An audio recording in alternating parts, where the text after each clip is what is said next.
Сиздер сүйүүсүн акча берип көрсөтөт, ошол акча бергенде сиз ойлонуңуз. Азыр мага там салют атылып, шикарный букет келип, укмуш сүйөнгүм деп атат.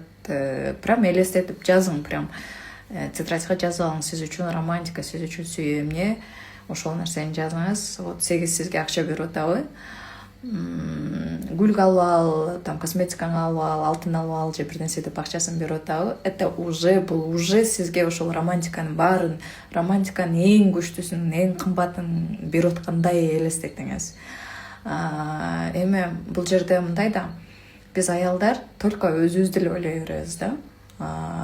Эми эркек кишинин да өзүнүн кыялы болот да.